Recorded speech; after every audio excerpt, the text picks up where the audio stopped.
Good morning, everyone. My name is Sudeshika Virajini, and today I will be present a comparison of stakeholder and shareholders of corporate governance and discuss how these models influence corporate decision making.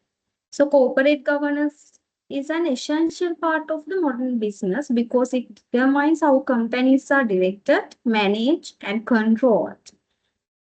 Different governance models influence the priorities of organization, whether they focus mainly on shareholders or consider the interest of a wider group stakeholders. During this presentation, I will explain both the governance models, compare their feature characteristic, analyze how they affect corporate decisions using real company examples, and conclude by evaluating which approach is more suitable for long-term business success. Okay. So in my second, before comparing two governance models, it is important to understand what corporate governance means. What is the corporate governance? So corporate governance refers to the framework of rules, policies, structures, and the processes that guide how organizations are directed and controlled. It established that relationship between shareholders, the board of directors, management, and other stakeholders while ensuring accountability and responsible decision making. So there are five core principles. Uh, okay. There are five core principles. First, accountability. Accountability, which ensures that directors and managers are responsible for their actions and decisions. So, second one is transparency. That means companies provide accurate, timely, and reliable information to shareholders and other interested parties. And third, responsibility, requiring management to comply with laws and ethical standards. Fourth, fairness, ensuring equal treatment of shareholders, stakeholders. Finally, ethical behavior, encourage organizations to operate honestly and with integrity.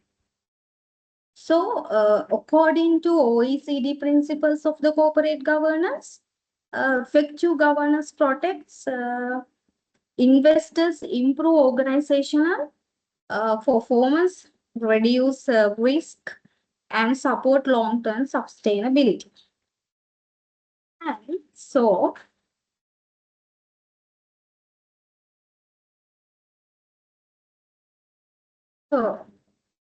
when we move into the first governance approach is the shareholder model. So in the shareholder model, we can talk about first thing and second. I have already talked about purpose of corporate governance and then shareholder model. So there I have mentioned earlier there are two models, shareholder and the stakeholder model. And first I discuss about the shareholder model. This model argues that the primary responsibility of the company to maximize shareholder wealth. Yeah, objective is the maximize shareholder wealth. Okay. Uh, as per the economist, Milton Friedman strongly supported this view, stating that social responsibility of businesses to increase profit while complying with laws and all. And for this goodest example is the Apple link.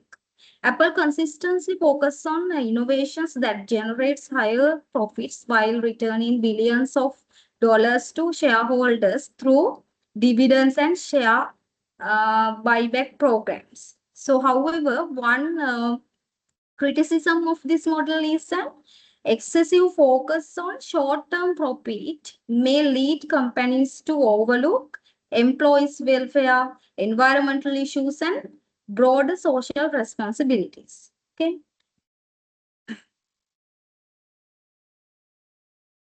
Higher profitability, shareholder returns, clear accountability and matrix efficiency. And these are the shareholder model advantages. So this is mainly focusing on the shareholder wealth and all. So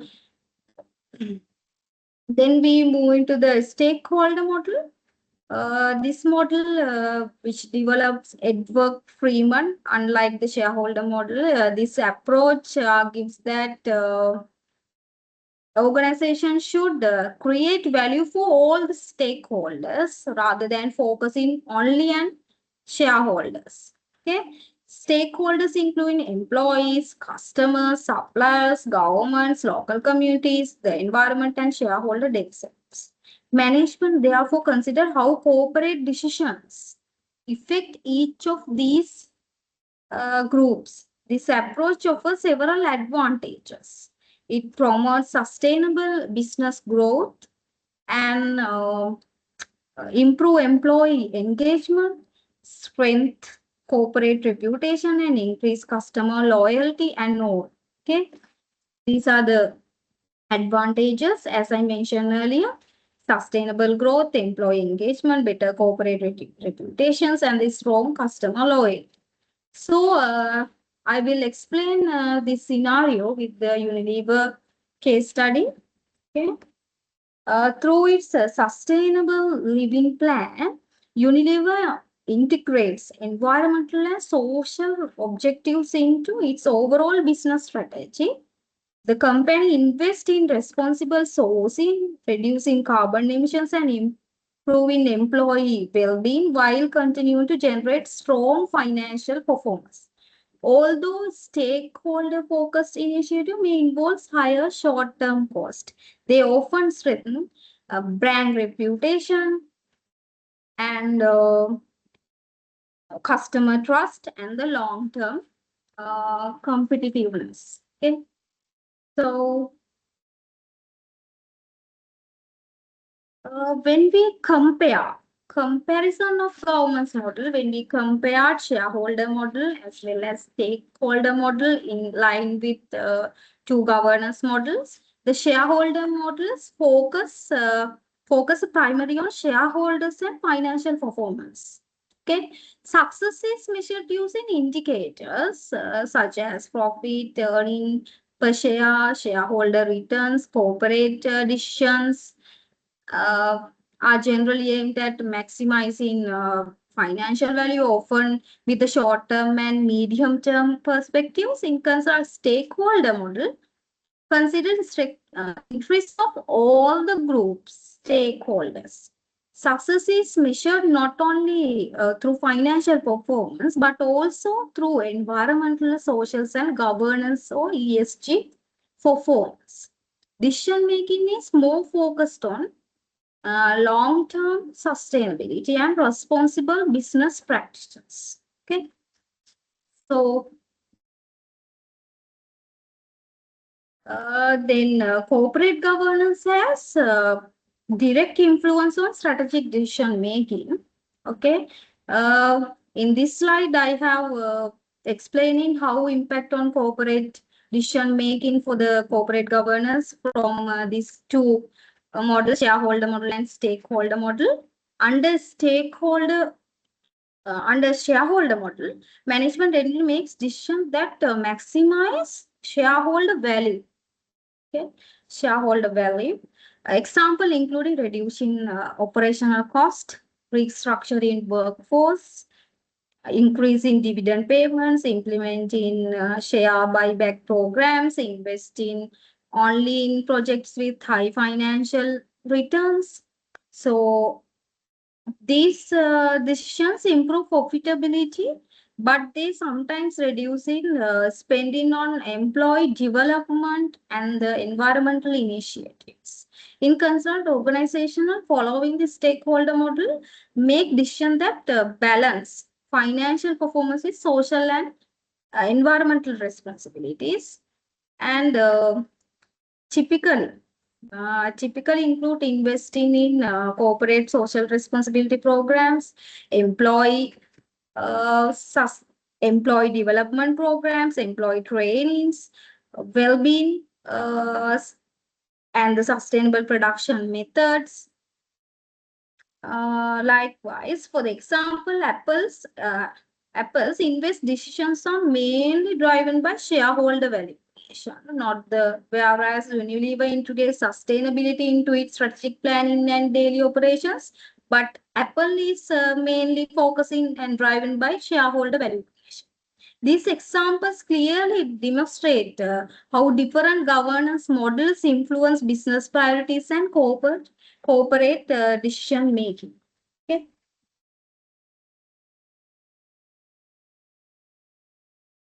In my conclusion, corporate governance plays a critical role in guidance of the organizational behavior and strategic decision making. The shareholder model is prioritized for the financial returns and the investors' wealth by focusing on profitability and efficient resource allocation. The stakeholder model takes a broader perspective by balancing interest of shareholders with those of employees, customers, suppliers, community like stakeholders. So both governance model have strength and limitations. So today business environment, many leading organizations adopt balanced governance approach that combines financial performance with the social responsibility. So this allows companies to create sustainable, competitive advantage while meeting the expectation of both shareholder and society. Okay. So I think you all have good understanding about my presentation about corporate governance, how they leads to the decision making process, and how they are uh, strength and weaknesses when we are going for the stake to governance models. So the final evaluation of mine uh, is that a balanced governance approach that combines profitability with stakeholders' responsibilities is more effective for achieving sustainable competitive advantage. That is my final evaluation of it. I have mentioned first of the my presentation. I will explain how it's evaluate and what is my final conclusion. I mean that balanced governance approach is more profitability with stakeholder responsibilities for the effective and achieving sustainable competitive advantage. So finally,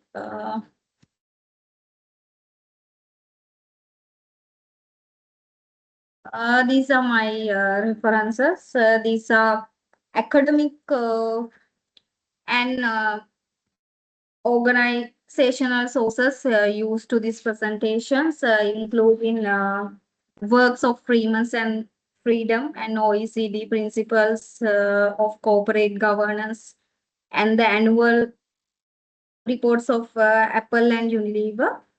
And so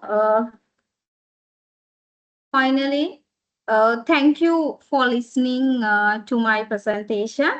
I appreciate your time and attention. I am happy to answer any questions or provide further clarification. I have already shared my contact details. So thank you very much all. Thank you. Okay.